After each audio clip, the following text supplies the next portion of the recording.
పరిటాల రవీంద్ర ఘాట్ వద్ద నివాళులు అర్పించిన ఎంపీ బీకే పార్థసారథి.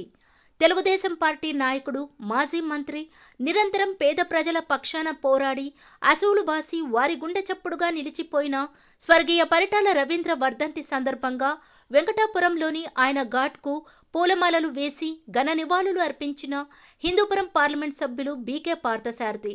ఈ కార్యక్రమంలో ఉమ్మడి జిల్లాల తెలుగుదేశం పార్టీ నాయకులు, కార్యకర్తలు, పరిటాల అభిమానులు పాల్గొన్నారు.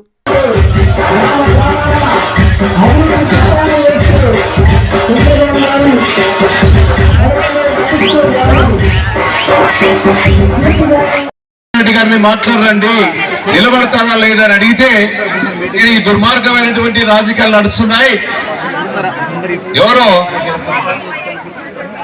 మన కనుబొక్కల వాళ్ళ ఫ్యామిలీ దౌర్జన్యాలకి తట్టుకొని నిలబడలేదు అని చెప్పాడు. ఇది అక్షర సత్యం మాట్లాడుతున్నా.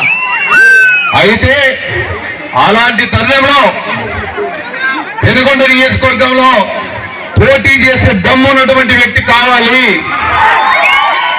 లేకపోతే సమస్యలు ఎదురైతే అనుకున్నాం. ఎవరైనా ఆలోచన చేశాం, అందరూ ఆ సర్కిల్లోనే ప్రశాంతి లాడ్జ్ కేర్ ఆఫ్ ఆంధ్రది. అప్పుడు అనుకున్నాం పరిటాల రవీంద్ర గారే మగాడు అని నిర్ణయం తీసుకొని అప్పటికప్పుడే సుబ్బుని పంపించాం అన్న దగ్గరికి. పోయా మాట్లాడి రేపు తర్వాత మాట్లాడదాం పెద్ద ఆయన దగ్గరికి అని.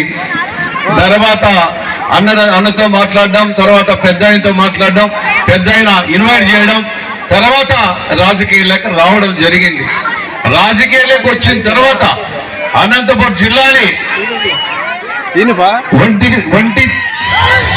చేతితో నడిపించడం జరిగింది.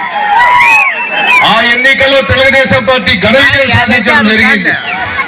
అవునా కాదా?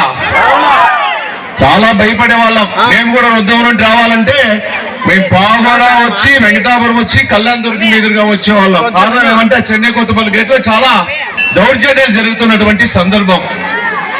ఎన్నికలు వచ్చాయి 93లో, 94లో ఎన్నికలు వచ్చాయి. ఎన్నికల్లో అందరూ కూడా కార్యకర్తలు కూడా ధైర్యంగా పోరాటం చేశాం. ఆ పోరాటంలో విజయం సాధించాం. రాష్ట్రంలో తెలుగుదేశం పార్టీ అధికారంలోకి రావడం జరిగింది. తర్వాత మీ అందరికీ తెలుసు, అన్న మంత్రిగా ఉన్నటువంటి తరుణం. అదేవిధంగా స్థానిక సంస్థల ఎన్నికలు వచ్చాయి 95లో స్థానిక సంస్థల ఎన్నికల్లో బడుగు బలహీన వర్గాలకు ఎవరికైతే బొట్టు పెట్టాడో వాళ్ళంతా కూడా జిల్లా పరిషత్ మెంబర్స్ గా ఎలక్ట్ కావడం జరిగింది. దాంట్లో నేను కూడా అన్నగారి సహకారంతో ఆ ఎన్నికల్లో విజయం సాధించిన తర్వాత జిల్లా పరిషత్ చైర్మన్ గా నాకు అవకాశం కూడా రావడం జరిగింది. ఆయన ఆశీస్సులతో నేను ఎప్పుడు మరవలేదు, మర్చిపోయేది లేదు, ప్రసక్తే లేదు.